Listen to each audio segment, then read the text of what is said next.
Good afternoon, ladies and gentlemen, colleagues, dear Enrique. Sorry, Matthias, I just have to acknowledge Enrique Iglesias first and foremost out of everyone, and for obvious reasons that we will go into further details later. But dear Secretary General, dear Matthias, Annabelle, friends, colleagues, I am so happy to be here and welcome you to the OECD for the Latin American International Forum on Latin America and the Caribbean.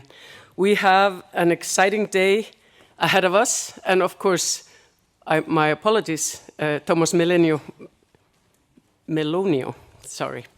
I wanted to acknowledge you as well. This forum is co-organized by the Development Center of the OECD, by the Inter-American Development Bank, and the French Development Agency, AFD.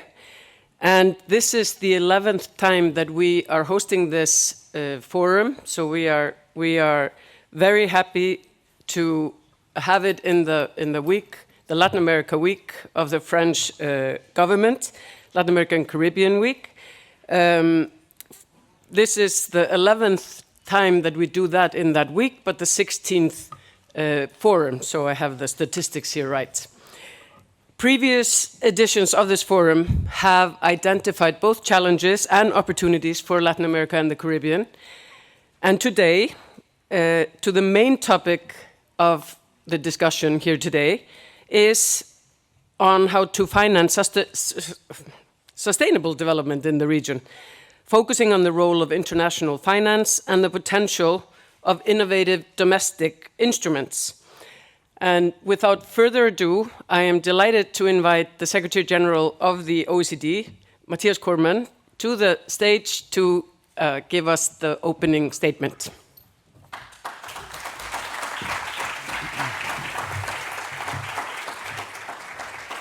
Well, thank you very much, Raga, and let me join you in also warmly welcoming our great friend Enrique Iglesias to this 16th International Economic Forum on Latin America and the Caribbean, and also to Annabelle Gonzalez, the Vice President of the Inter-American Development Bank, to Thomas Melonio, le Directeur Exécutif de l'Agence Française de Développement.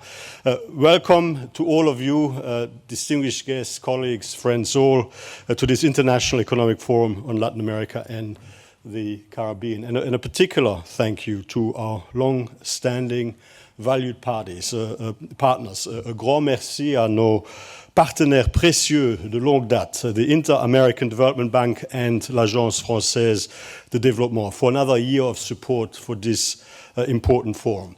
This 16th edition of the International Economic Forum on Latin America and the Caribbean focuses on scaling up finance for development in the region, and with global growth expected to remain steady this year and next at 3.1% and 3.2% respectively. We project comparatively modest growth across the LAC region over the next 2 years. So growth in the 7 largest Latin American economies is projected to reach just 1.3% this year, which is down slightly from 1.6% last year, but then to start increasing from next year to 2.4% for 2025 on the back of lower inflation and stronger external demand. With fiscal space tightening, though, a key priority for Latin American and Caribbean countries is to attract investment, to lay the foundations for stronger growth over the medium and long term.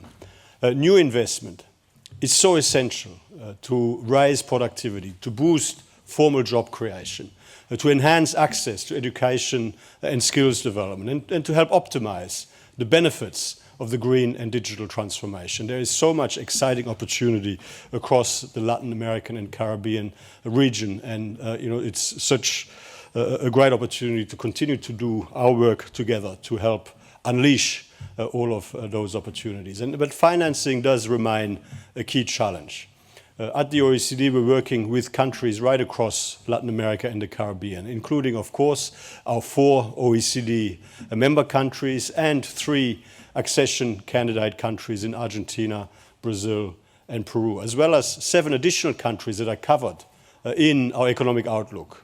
And our focus is to help harness the region's incredible potential, including through more and better sources of finance.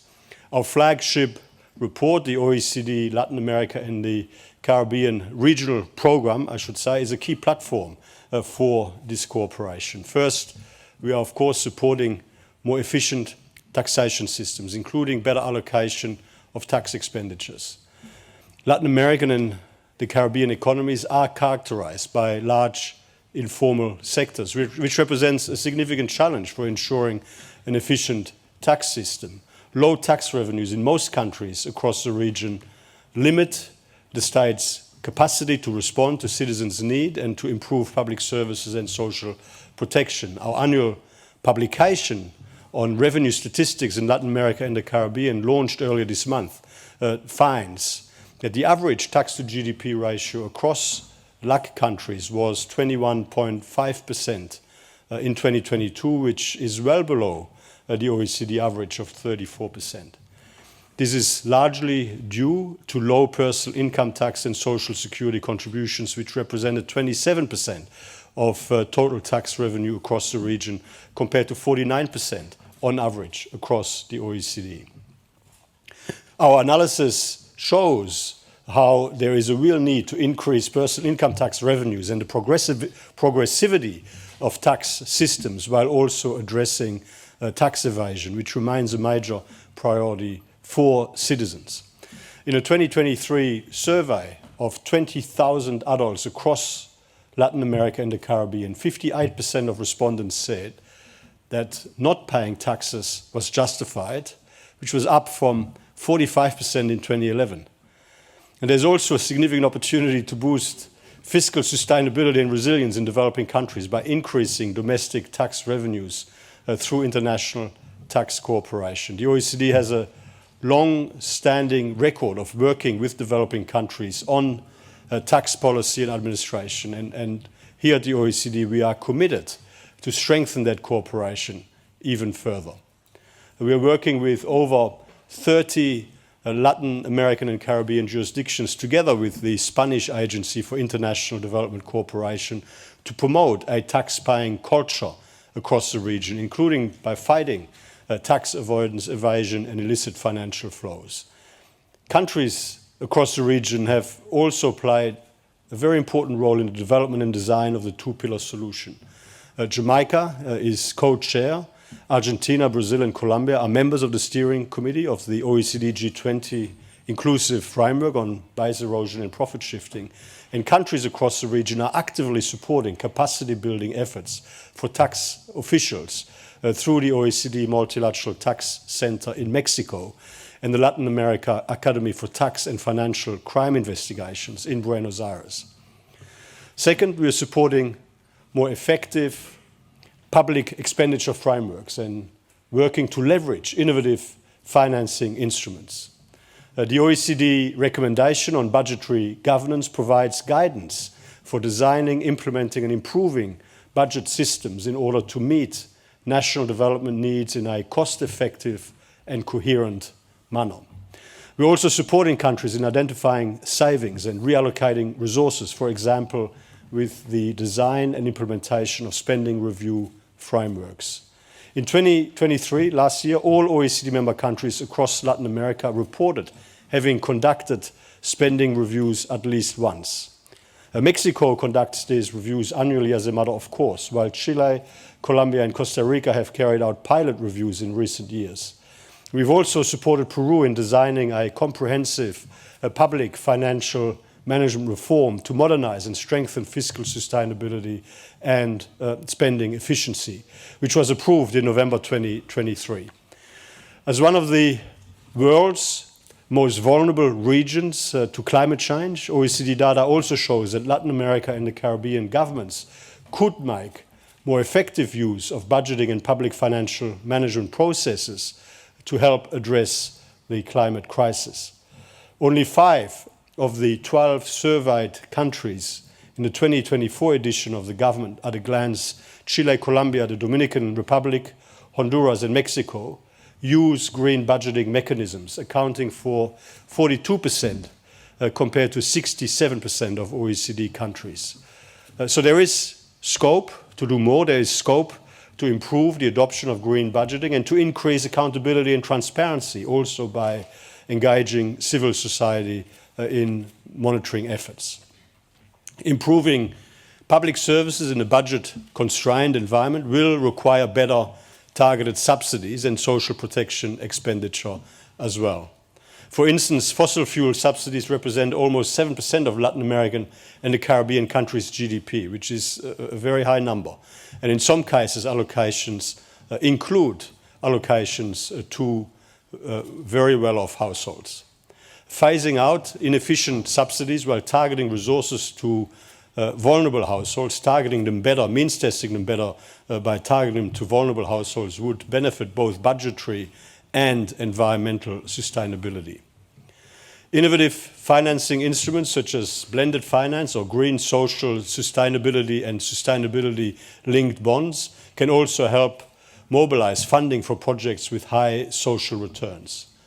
Countries across Latin America and the Caribbean should build on the success they have already achieved with these financing tools, which have increased from 9.3% in 2020, just 4 years ago, when it came out of total international bond issuance in the region, to 32% in 2022. So there's a very good trajectory, and there's great opportunity to keep that trajectory heading in the right direction. Third, developing sound international partnerships and further leveraging development bank funding. The EU, Latin America and the Caribbean Global Gateway Investment Agenda and the Americas Partnership for Economic Prosperity are very good examples of partnerships that can help channel significant resources to help close financing gaps.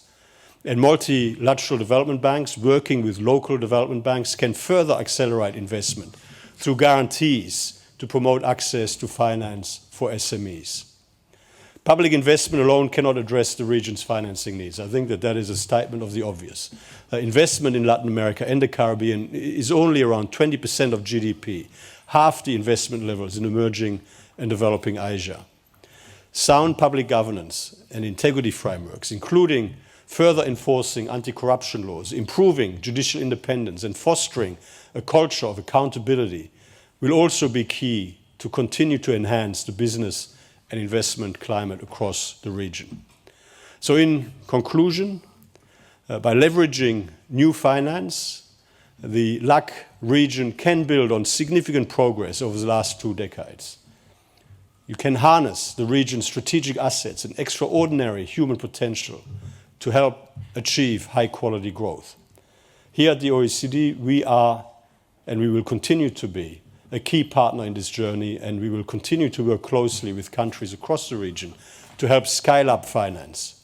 And towards this, we look forward to the 3rd ministerial meeting on social inclusion, which will take place in Bogota on 22 October this year, and also to the launch of the first Caribbean Development Dynamics report, which we will be releasing together with the International American Development Bank, and which will examine the challenges and opportunities for sustainable development across the region, as well as the upcoming launch of our flagship report, the 2024 Latin American Economic Outlook, or the LEO, as it's called very affectionately in-house, with a focus on financing for development. So, Raga, colleagues, thank you so much for giving me the opportunity to say a few words, and my very best wishes for positive and productive discussions. And thank you.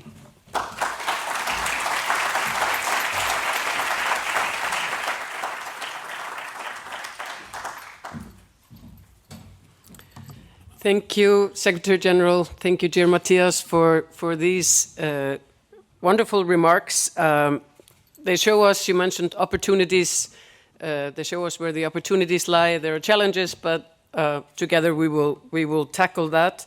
And most of all, the strong statement and underlying commitment from the OECD to the region. I now invite my new best friend, my good colleague Annabel Gonzalez, the Vice President of the Inter-American Development Bank, to share her welcome remarks.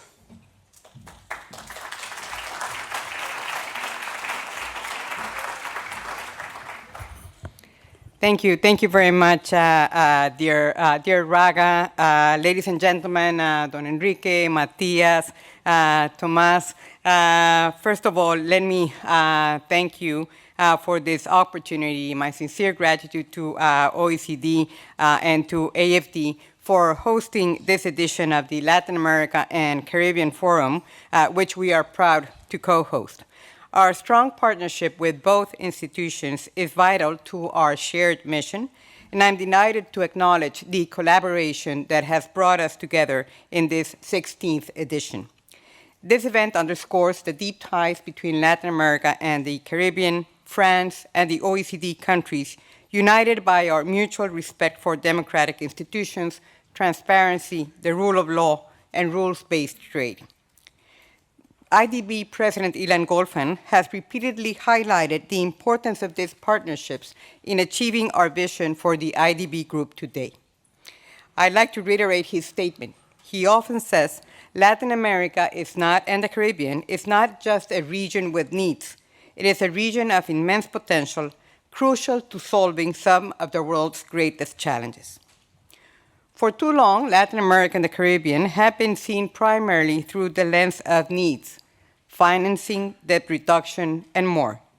But we think that it's time to flip the script. The world needs Latin America and the Caribbean. Why? Because this region can help meet global development goals while addressing key global challenges. First, let's talk about nature and biodiversity. Our region is home to the Amazon rainforest, often called the lungs of the earth. This vast forest absorbs a quarter of the CO2 captured by all land on Earth, playing a critical role in mitigating climate change. The preservation and sustainable management of the Amazon are not just regional issues, but global imperatives. Second, consider food security. Latin America and the Caribbean produce enough food to feed 1.3 billion people. We contribute approximately 40% to net global food exports. As the world faces increasing food insecurity, our region's agricultural prowess is more important than ever. With the right investments and innovations, we can further enhance our capacity to feed the world sustainably. Third, think about clean energy.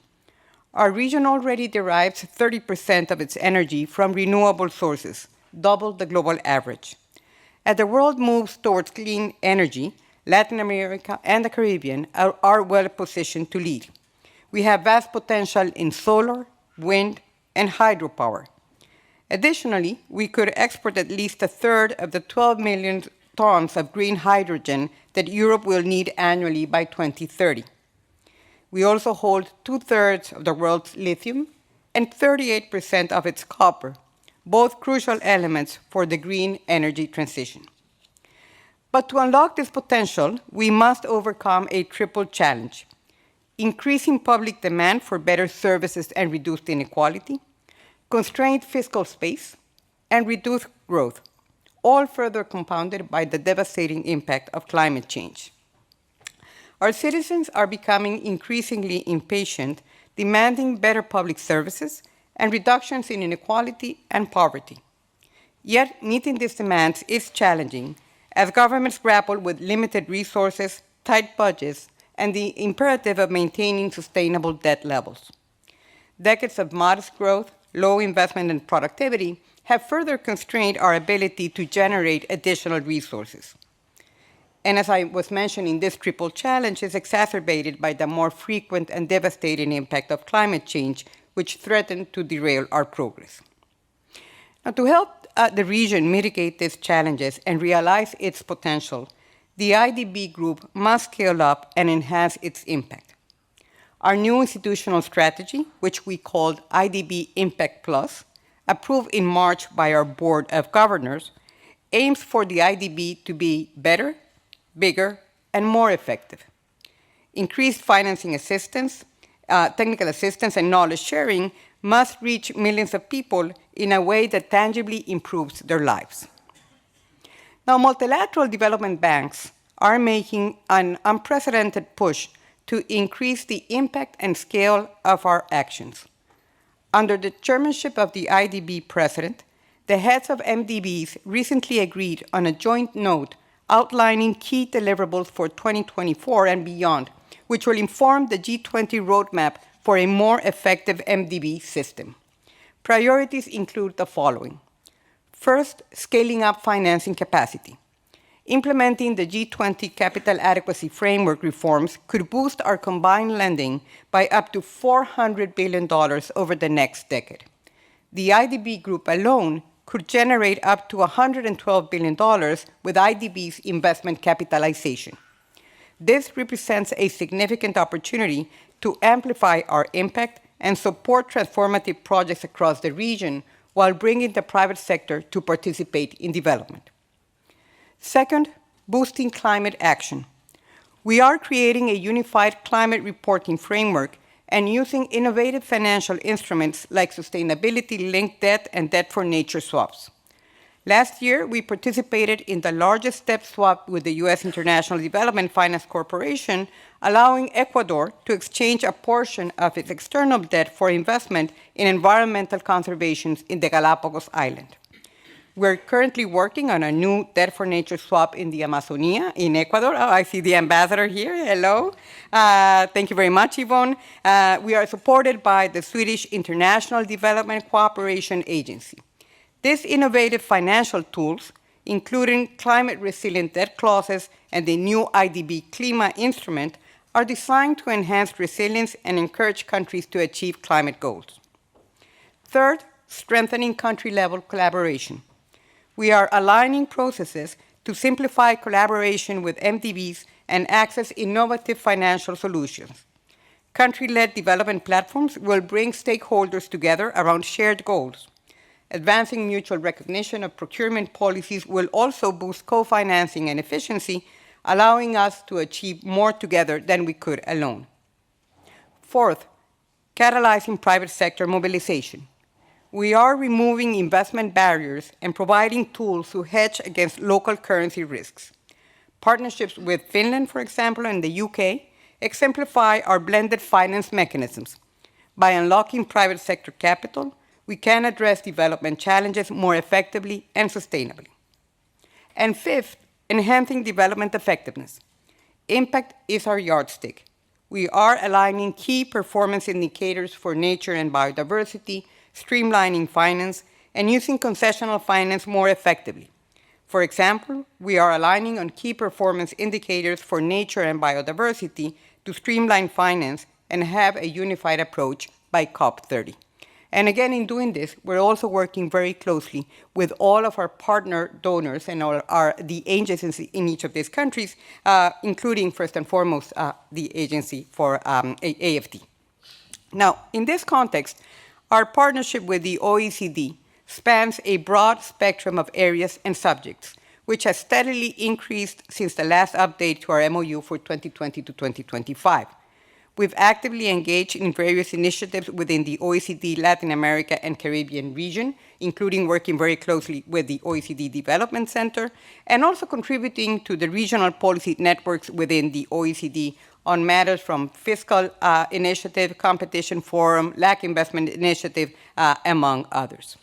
Now, collaboration between the IDB and the OECD holds immense significance in achieving global policy coherence. The IDB plays a pivotal role in driving policy reform across Latin America and the Caribbean and facilitating public-private synergies crucial for sustainable development. The OECD provides valuable insights into best practices in public policy and serves as a catalyst for driving policy reforms agenda based on evidence and data.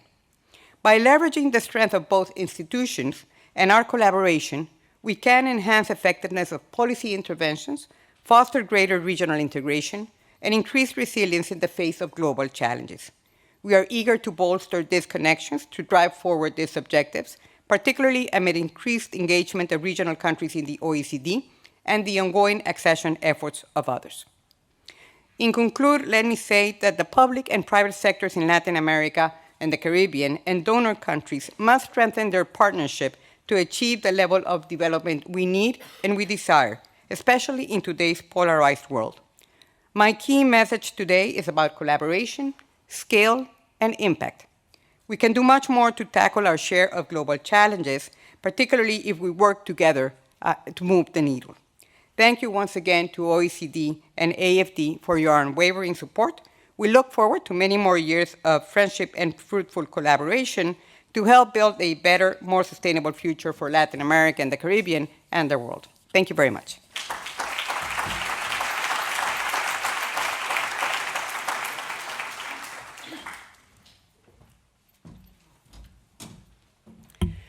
Many thanks, Annabelle.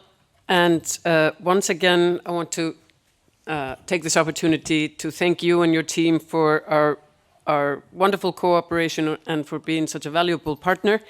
And as the Secretary General mentioned in his opening remarks, we are deepening the partnership with our new joint annual publication, the Caribbean Development Dynamics Report. So stay tuned.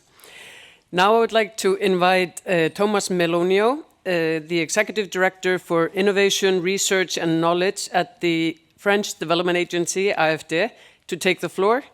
Thomas, the floor is yours.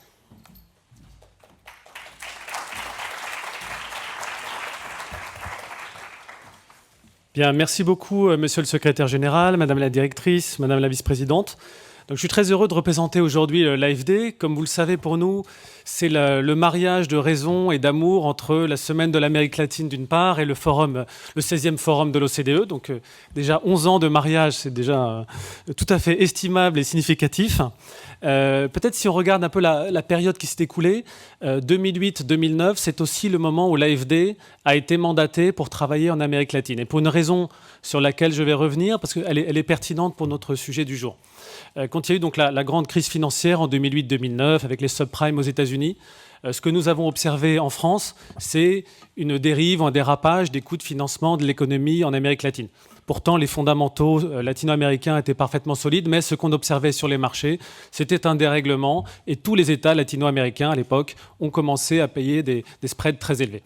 Donc la volonté du gouvernement français de l'époque a été de demander à l'AFD de venir, dans l'amitié qui est la nôtre avec l'Amérique latine, en secours ou en appui en tout cas au financement des États latino-américains au moment où la situation était la plus difficile.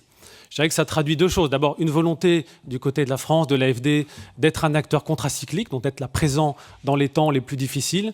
Et puis déjà, nous mettions le doigt sur un phénomène que nous avons revu récemment, et c'est pour ça que j'évoque cette anecdote, à savoir que quand il y a une crise de crédit, une crise d'inflation, une hausse des taux dans l'OCDE en général, aux États-Unis et en Europe en particulier, il y a des conséquences très concrètes en Amérique latine, quand bien même la crise viendrait tout à fait d'ailleurs.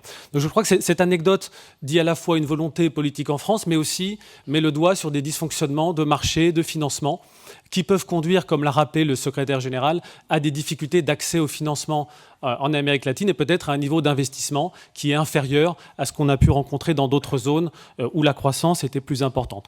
Donc ce léger passage macroéconomique pour expliquer quand même le sens de ce que nous faisons et la raison pour laquelle je crois qu'il est utile pour les agences bilatérales ou les banques bilatérales comme l'AFD, mais de manière générale pour la communauté internationale, de mettre le doigt sur des problématiques financières. Peut-être un deuxième exemple. Il y a maintenant 3 ans, le président de la République française avait proposé un premier sommet, d'abord pour le financement des économies africaines, puis l'année dernière pour un nouveau pacte financier, qui a mis le doigt sur un deuxième problème, en l'occurrence lorsqu'il y a la création de droits de tirage spéciaux, donc au FMI, quand il y a une grande crise, il y a la possibilité de faire une forme de création monétaire, mais ce que nous observons, c'est que ces droits de tirage spéciaux sont distribués ou alloués au prorata des quotas des différents États membres du FMI. Évidemment, quand on fait le total, pour l'Amérique latine, comme pour d'autres continents d'ailleurs, les sommes en jeu vont être relativement faibles par rapport aux besoins.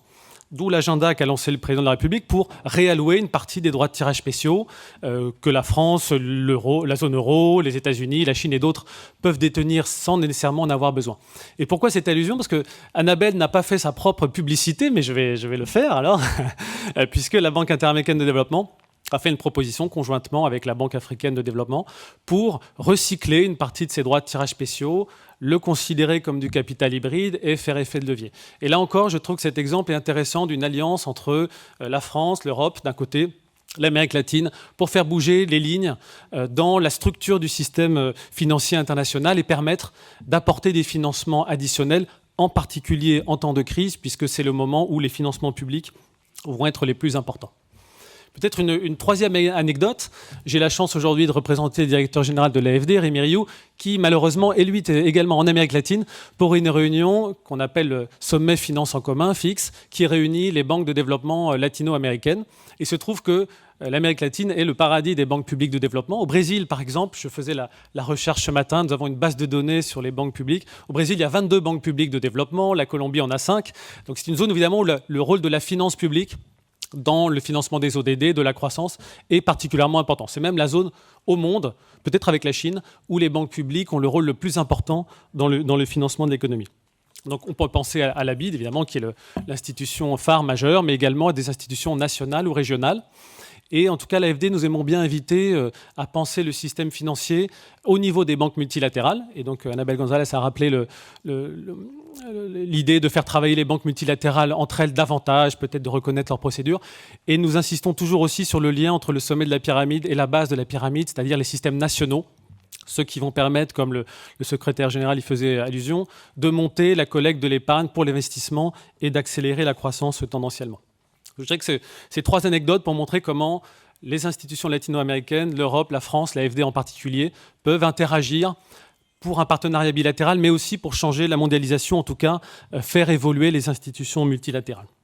Peut-être quelques remarques, ça a été, je crois, très clair dans les interventions qui m'ont précédé. Nous avons aussi un attachement très fort, tous les deux, je dirais, Europe, Amérique latine, aux ODD et au fait de combiner développement économique et social d'une part, développement environnemental de l'autre. C'était, je crois, très, très présent quand vous regardez le programme et c'est quelque chose qui philosophiquement nous rapproche.